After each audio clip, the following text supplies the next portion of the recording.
Alhamdulillahi Rabbil Alamin, salatu wassalamu ala man la nabiyya ba'da. Sot do të përmendim një hadith që kur e dëgjuan sahabët e profetit alayhi salatu wassalam u mërzitën, u pikolluan, zemrat e tyre u drodhën edhe filluan dhe sytë e tyre u mbushën me lot. Kur e dëgjuan këtë hadith të profetit alayhi salatu wassalam. Dhe ky hadith është në librin e Targhib o Tarhib, shpjegimin e të cilit neve e kemi nisur. Dhe kapitulli i parë ka qenë ikhlasi, sinqeriteti për Allahun. Pastaj morëm të kundërtën e sinqeritetit që është syefajësia, riaja dhe folëm për të. Ndërsa sot do të jemi me një temë të re që titullohet At-Targhib fi ittiba'i al-kitabi was-sunnah. Inkurajimi në ndjetjen apo pasimin e Kur'anit dhe të Sunnetit. Siç e dim, si Kur'ani ashtu dhe Sunneti janë dy referencat nga të cilat ne mësojmë fen ton. Janë burimet nga ku ne njohim Allahun, të dërguarin e tij, Islamin, njohim halalin dhe haramin, njohim rrugën e xhenetit nga ajo e xhehenemit. Njohim çfarë ka qenë, çfarë është dhe çfarë do të jetë në të ardhmen, aq sa na ka treguar Allahu në librin e tij apo nëpërmjet haditheve të dërguarit të tij alayhi salatu wassalam. E duke qenë se kjo është rëndësia e këtyre dy referencave, atëherë është detyrë për muslimanin që në jetën e tij të përmbahet këtyre dy burimeve, sidomos në kohën e sotme, ku devijimet në fe jo vetëm janë të shumta dhe të trashëguara, por edhe njerëzit e devijuar, ata që i përkasin bidatit, kanë dave, shpenzojnë nga pasuria e tyre, bëjnë organizime, bëjnë projekte për të përhapur bidatin e tyre, shpesh herë duke menduar se po bëjnë mirë, por prap, kjo nuk është justifikim për ata. Për aq sa argumenti ndodhet dhe ata e refuzojnë. Apo një pjesë e tyre përpiqen ta kuptojnë fenë nëpërmjet arsyes. Ndërkohë që muslimani nuk mund ta njohë udhëzimin dhe rrugën e udhëzimit, njeriu në tërësi vetëm se nëpërmjet shpalljes. Kul in ihtadaitu fa bima yuha ilayya rabbi. Thuaj o profet, nëse unë udhëzohem apo fakti që unë jam i udhëzuar, kjo për shkak të asaj që më shpalli Zoti im. Pra jo nëpërmjet arsyes, por nëpërmjet shpalljes. Bota ka njohur mendimtar të mëdhenj, filozofë të mëdhenj, të cilët kanë dashur të shpjegojnë se cili është Zoti, apo a ka jetë pas vdekjes apo jo. Dhe nuk janë referuar shpalljes, por arsyes së tyre kanë folur dhe kanë humbur. Kanë humbur veten, kanë humbur dhe të tjerë, brez pas brezi. Prandaj dhe ai musliman që i shmandet Kur'anit dhe Sunnetit dhe e bën arsyen e tij të barabartë me to për të kuptuar fen, i tillë do të humbë. Allahu na dha arsyen, na dha logjikën që ne të kuptojmë Kur'anin dhe Sunnetin. Dhe jo të jetë ajo burimi i parë, burimi kryesor nga ku ne kuptojmë fen ton. Një pjesë e fesë është gajb. A mund të arsyeja ta kuptoj gajbin? Padyshim që jo. A mundet arsyeja ta kuptoj pse sabah është 2 rekat, yleja i kindia 4, akşami 3, pastaj etsia 4, pse kjo ka sunet e para, kjo ka vetëm mbrapa, apo pse kjo rregull është shumë, pse kjo ashtu. Ndonjëherë tregohet në Kur'an, ndonjëherë jepet apo në Sunet, ndonjëherë jepet orientimi, e ndonjëherë dietarët përpiqen ta gjejnë. Por ato çështje që mbeten gajb. Arsyeja nuk mundet dot ti shpjegoj, por vetëm ti besoj bindshëm. Dhe ky hadith vëllezër është shumë aktual për kohën tonë. Gjë që do thotë që çdo musliman duhet ta di. Dhe nuk është hadith i panjohur, nuk është hadith i gjatë, nuk është hadith i vështirë për të kuptuar. Është hadithi që e përcjell Al-Irbad ibn Sariya radhiyallahu ta'ala anhu, thotë, na këshilloi neve i dërguari i Allahut sallallahu alaihi wasallam me një këshill për të cilës zemrat na u drodhën edhe syt na u përlotën, na u mbushën me lot. Pra shihni cili ishte reagimi, ndikimi i sahabëve nga këshilla e profetit alayhi salatu wassalam. Në një transmetim vjen këshill beligha, të plot në çështjet e saj, të plot edhe në elokuencën, bukurinë e këshillës. Dhe ne dim që elokuenca, oratoria ka ndikim te zemrat e njerëzve. Ndonjëherë e pavërteta kur vishet me fjalë të bukura, duket si e vërtet. Dhe ndonjëherë kur të vërtetën nuk e tregon të bukur, duket si e pavërtet. Pra ka ndikim, ka rol. Thotë se profeti alayhi salatu wasallam na dha neve një këshill të tillë, të plot, të bukur. Zemrat u drodhën nga frika dhe syt u përlotën. Pse? E thot vetë sahabi. Dhe tham, o i dërguari i Allahut, na dhe një këshill sikur të jetë këshilla e lamtumirës, e njeriu që po jep lamtumirën. Kur dikush largohet nga një vend, kur e familjari nga familja e tij për ca kohë, a nuk i jep atyre këshilla të mëdha e të rëndësishme?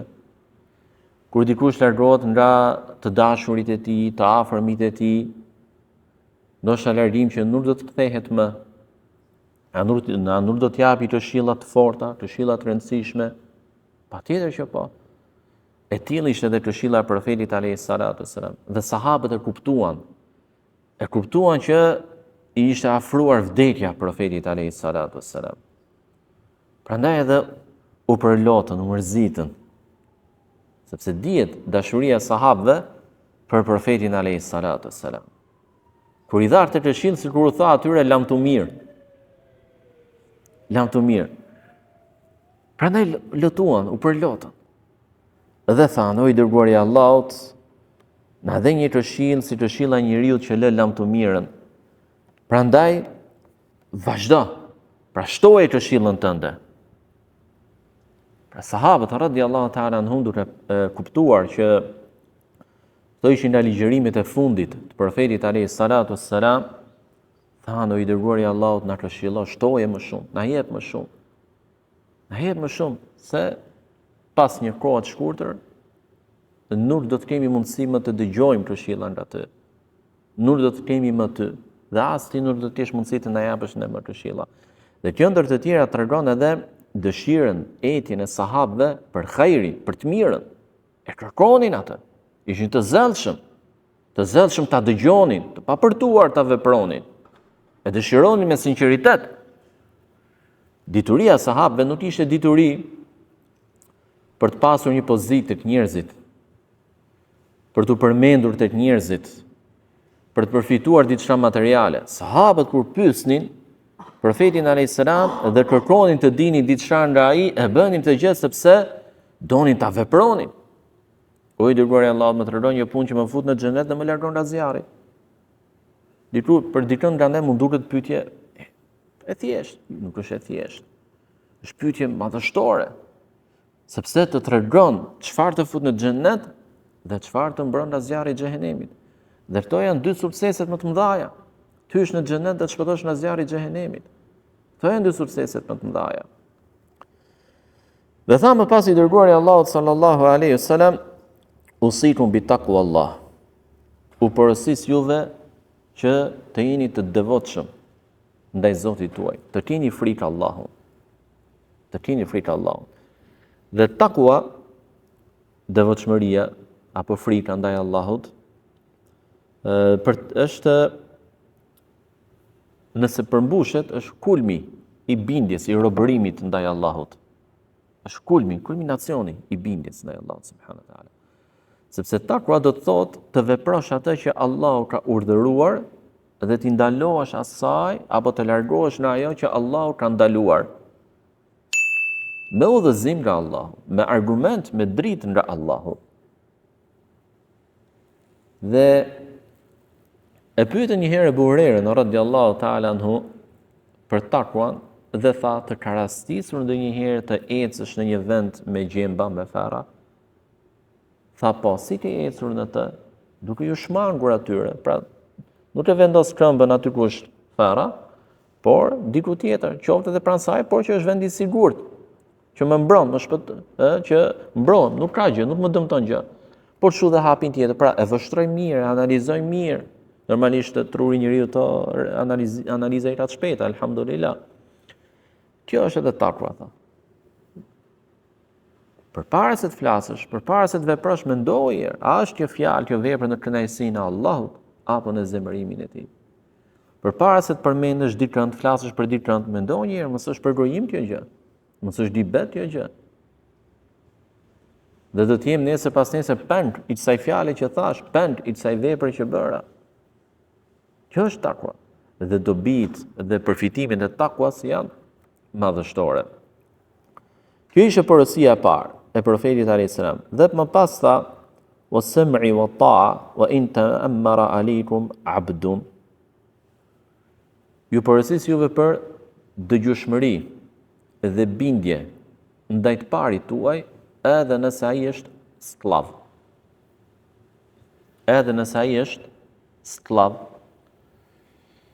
Normalisht me rregullat e shariatit nuk lejohet që skllavi të bëhet udhëheqës i muslimanëve. Për shkak të ndryshimit të statusit shoqëror, nuk është njeri i lirë. Por nëse ndodh dhe ai merr drejtimin, ju porosis juve, tha profeti alayhis salam, për bindje ndaj tij, për dëgjueshmëri ndaj tij. Pra mos ngrini krye kundër tij. Normalisht kjo bindje është e kushtëzuar. Nuk është për çdo urdhër, për çdo rretham, për çdo rast. Jo, thot profeti alayhis salam, la ta'ata li makhluq fi ma'siyati al-khaliq. Nuk lejohet bindje ndaj krijesës kur kundërshtohet krijuesi. Nëse ai krijes është musliman, ndër të tjera të urdhëron edhe për një vepër që është në kundërshtim me ligjin, çështjen e Allahut, nuk lejohet të bindesh, sepse Allahu është i pari, Allahu është mbi gjithçka. Prandaj që kërkesa e profetit alayhis salam për bindje dhe dëgjueshmëri ndaj udhëheqësit është e kushtëzuar kur kërkesë, urdhri i tij nuk është në kundërshtim me urdhrin e Allahut subhanahu wa taala. Por jo që të bësh revolt, jo që të bësh kryengritje. Kjo gjë nuk i lejohet muslimanit. Paraqëro sa udhëheqësi i tij është musliman edhe pse ka gjunafe të mëdha, që nuk arrin gradën e kufrit dhe të shirkut. Dhe kjo është një çështje e qartë. Hadithet e profetit alayhis salam janë të qarta. Dhe nuk mendon ndryshe vetë ai që dëshiron fitnen, vetë ai që dëshiron fesadin. Dhe tha më pas, dhe përmendi profeti alayhis salam edhe nëse është skllav. Pse e përmendi këtë? Për treguar që sa e rëndësishme është bindja ndaj udhëheqësit. Pra edhe nëse ai është njeri me një status shoqëror ndryshe nga ju, ose është me një fizik ndryshe nga ju, nuk jeti paralizuar, por u bë udhëheqës. U bë udhëheqës, e mori ai drejtimin, ju dha besa nga njerëzit kompetent për t'i dhënë besën, atëherë është detyrë bindja. Në mënyrën që përmendëm. Dhe tha më pas profeti alayhis salam, wa innahu man ya'ish minkum fa sayara ikhtilafan kathira. Vërtet tha, ata që për ju që do të jetojnë më pas, pra do të kenë jetë më të gjatë, do të jetojnë edhe pas meje, pra do të shohin kundërshtime të shumta. Tu profeti alayhis salam po paralajmëron për fitnet që do të vinë. Fitnet.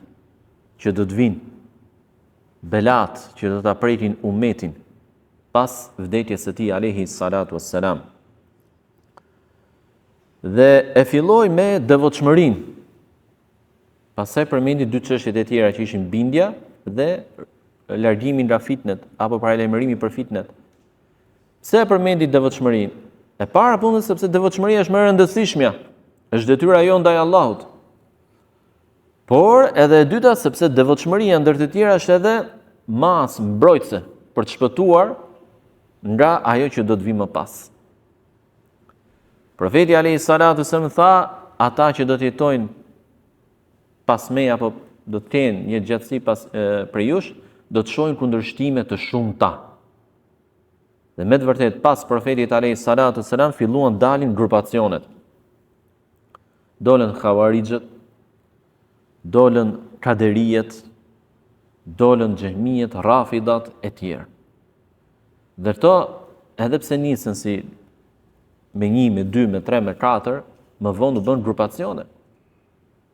Sot i ke rrymat më dhaja, sot i ke dhe shtete.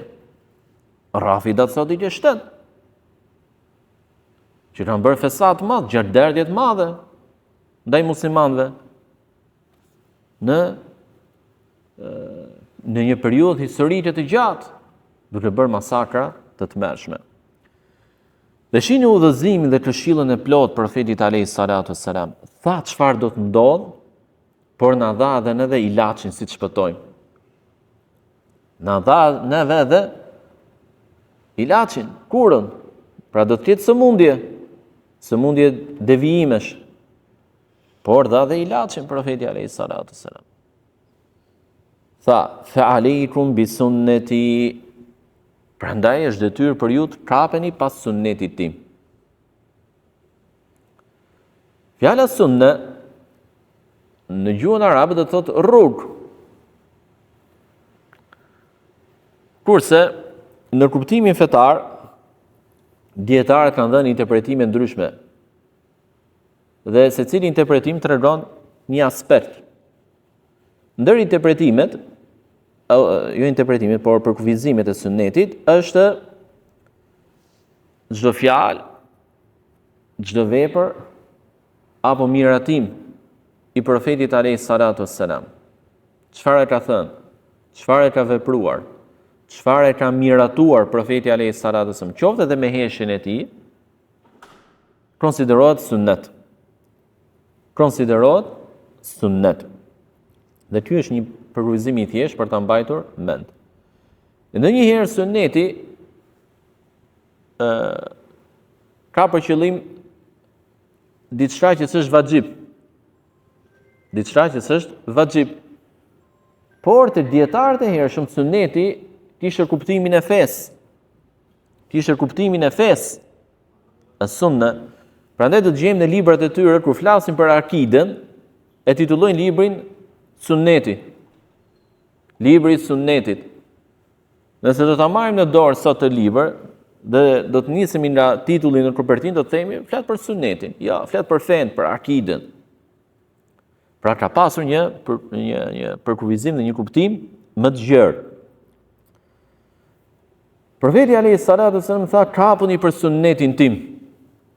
Ky është ilaçi.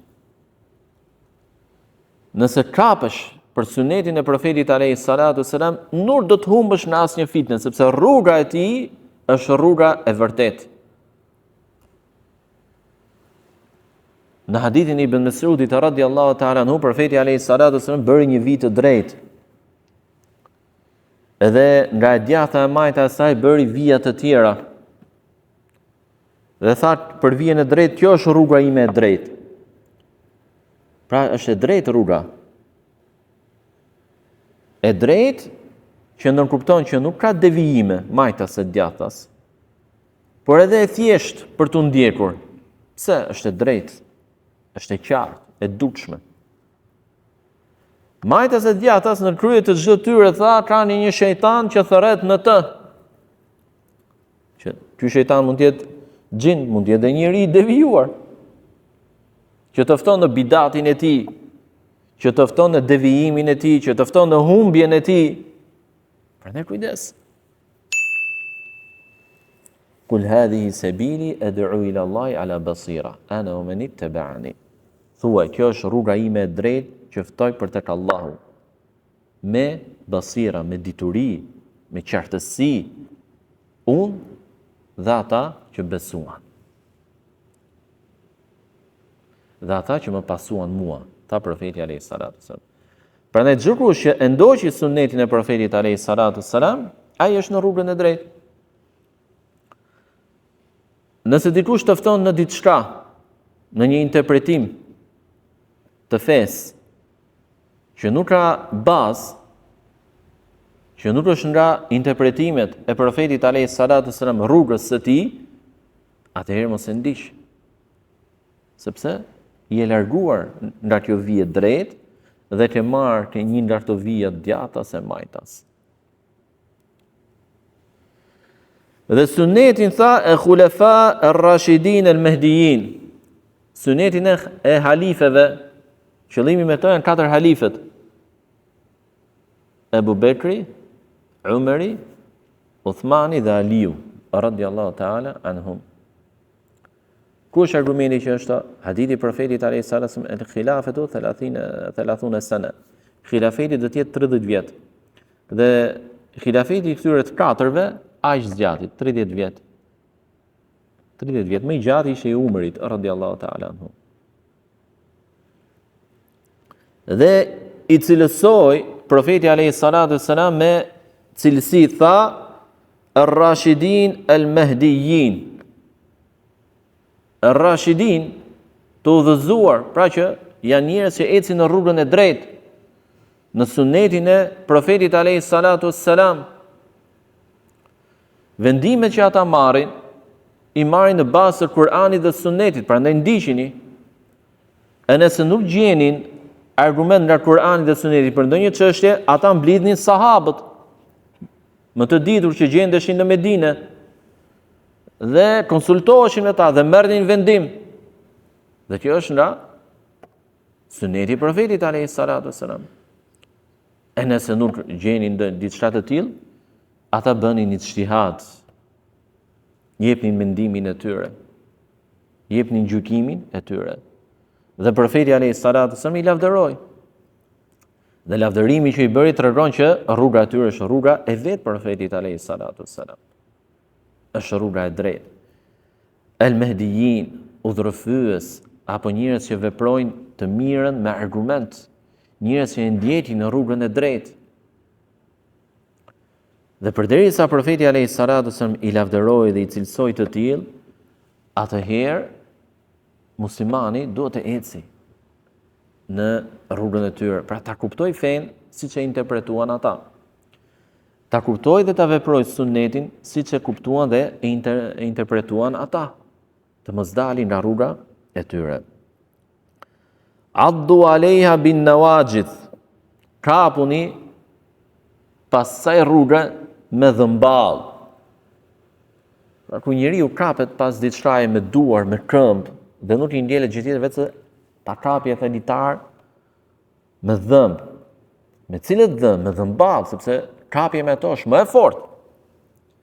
Dhe pse përmendi profeti alayhi salatu wasallam dhëmball? Për të treguar që fitnet që do të vinë do të jenë të rënda, të vështira, prandaj kujdes. Prandaj kujdes. Kapuni si personi i tillë pas një litari që nuk i ndjeli gjë tjetër, vetë se dhëmballët tani. Me dhëmball, pra kapuni i fortë pas sunetit. Nëse të tjerë ti i kapur pas sunetit dhe të tjerë të shohin si të devijuar, mos u luhat.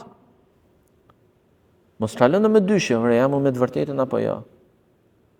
Nëse je i vetëm, por je me argumentin, të mjafton. Edhe sikur gjithë njerëzimi të jetë në humbje. Kapu fort pas argumentit. Wa iyyakum wa muhdathatil umur. Dhe kujdes, ruajuni çështjeve të shpikura. Fa inna kulla muhdathatin bid'a, sepse çdo çështje e shpikur është bidat. Qëllimi me shpikjet, rritësit këtu, janë rritësit në fe. Bidatet në fe. Dhe bidati është i keq, sepse e rivalizon shariatin. Bidati të largon nga suneti i profetit alayhi salatu wassalam. Bidati të çon në humbje. Humbje, tha profeti alayhi salatu wassalam, dhe humbja ku të shpije? Në zjarrin e xhehenemit. Dhe bidati, vëllezër, nuk është bidat vetëm në adhurime, por edhe në akide, grupe të humbura që na ndalën në akide, që e interpretojnë kaderin gabim, që mohojnë emrat dhe cilësitë të Allahut, apo interpretojnë ato në mënyrën e gabuar, apo interpretojnë çështjet fetare në mënyrën e gabuar. Pse? Sepse ndjekin një rrugë të ndryshme nga ajo që pati profeti alayhi salatu wassalam. Të janë bidate. Apo bidate në adhurime, të spit me xhamat pas suneteve, është bidat. Apo fjala e muezinit para se të thrasë ikametin, këndon disa sure, apo bën salavate me zë, si rregull, duhet të bërë të gjë si rregull, kjo është bidat. Pastaj nuk ka argument për të. E tjerë. Pra, në këtë hadith që ne e përmbledhëm shkurtimisht, por që është hadith madhështor dhe dietarët e trajtojnë gjëra gjatë për shkak të dobive të mëdha që ka, profeti alayhi salatu wassalam na tregoi neve rreziqet që i presin muslimanët dhe rreziqe një pjesë e madhe e tyre kanë ndodhur. Por, duke qenë se ishte mësuesi më i mirë, edukatori më i mirë, nuk e la vetëm më kaq, por na tregoi edhe rrugën e shpëtimit. Dhe që është vetëm sunneti i tij. Kushdo që do largohet nga kjo rrugë, nuk do të gjejë rrugë tjetër shpëtimi, por vetëm humbje. Por vetëm humbje. Prandaj fe është çfarë ka thënë Allahu dhe çfarë ka thënë i dërguari. Nuk mund ta lesh hadithin e profetit alayhi salatu wassalam për shkak të fjalës së një dietari, që është ndryshe nga ajo që ka thënë profeti alayhi salatu wassalam. Nëse dikujt i thua, o vëlla, kjo çështje në namaz është sunnet bëhet, ai thot unë i përkas medhebit filan. Ti nuk je i urdhëruar të ndjerësh dietarin, ti je i urdhëruar të ecësh në rrugën e profetit alayhi salatu wassalam. Të gjithë do të hyjnë në xhenet, tha profeti alayhi salatu wassalam, përveç atyre që refuzojnë. Që refuzojnë të hyjnë. Than sahabët e i dërguari i Allahut, kush është ai që refuzon të hyjë në xhenet? Pra është diçka e çuditshme. Than men ata'ani dakhala al-janna wa man asani faqad aba. Ai që më bindet mua do të hyjë në xhenet, dhe ai që më kundërshton mua ka mohuar, ka refuzuar të hyjë në xhenet. Ka refuzuar. E lutem Allahun subhanahu wa taala na japi neve përqendrim në sunetin e të dërguarit të tij alayhi salatu wassalam, na ruaj neve nga bidatet, na bëj të vërtetën të qartë, të dukshme dhe të na furnizoj pasimin e saj, na bëj neve të kotën, të qartë, të dukshme dhe të na ruaj nga pasimi i saj. Wa subhanakallahumma bihamdik ashhadu an la ilaha illa anta astaghfiruka wa atubu ilaik.